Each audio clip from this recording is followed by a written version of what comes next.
In Tokyo, people are paying $500 an hour just to have someone listen to them talk. Not therapy. Not coaching. Just basic human conversation. Welcome to 2024, where human connection has officially become a luxury good more expensive than designer handbags. Think about the last time you had an uninterrupted conversation with someone. No phones buzzing. No notifications pinging. No urge to check social media. If you're struggling to remember, you're not alone.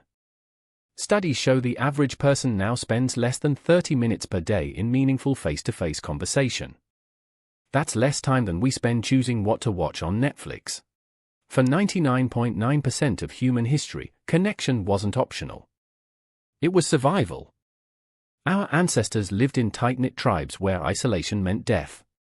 The campfire wasn't just for warmth, it was humanity's first social network. Stories were shared, bonds were formed, and community was everything. Fast forward to today, and we've engineered connection out of nearly every aspect of our lives. The automation revolution promised to free us from mundane tasks so we could focus on relationships. Instead, it's done the opposite. We order food through apps. We bank online. We shop without human interaction. We even date through algorithms. Every system designed to make life easier has systematically removed the human element from our daily experience. The psychological cost is staggering. Loneliness now triggers the same neural pathways as physical pain. Your brain literally cannot tell the difference between social rejection and being stabbed.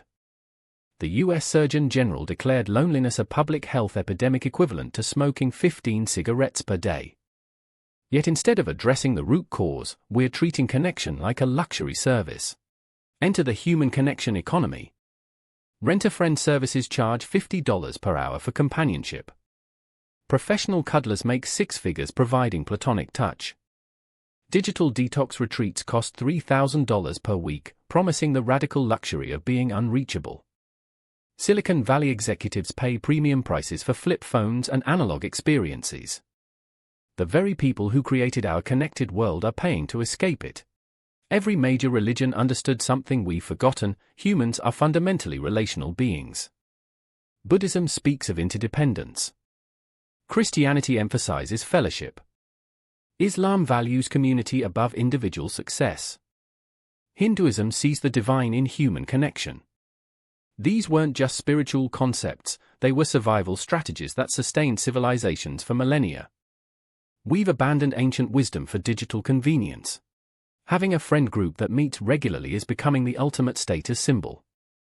Not because it's expensive to organize, but because it requires something increasingly rare: time, attention, and vulnerability.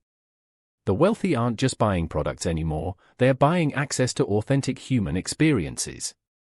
Private dinner parties. Intimate concerts. Small group travel. Anything that can't be scaled or automated. Here's the paradox: we've created an economy that's incredibly efficient at producing things and terrible at fostering relationships. A factory can make 1,000,000 phones, but it can't manufacture a single friendship. AI can process infinite data, but it can't provide genuine empathy. The more automated our economy becomes, the more valuable human connection grows. It's the one thing that can't be outsourced, optimized, or replaced. We're heading toward a two-tier society: those who can afford human connection and those trapped in digital isolation. The rich will have personal trainers, private chefs, and face-to-face relationships. The poor will have apps, chatbots, and virtual interactions. Connection inequality could become as destructive as income inequality. The question isn't whether this future is coming, it's whether we'll do anything to stop it. But here's what gives me hope: human connection doesn't have to be a luxury good. It just requires intention. Put down your phone during meals. Call someone instead of texting. Make eye contact with strangers. Join communities based on shared interests, not shared screens.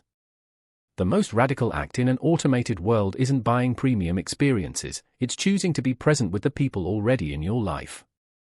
Because the future of humanity isn't about better technology. It's about better relationships.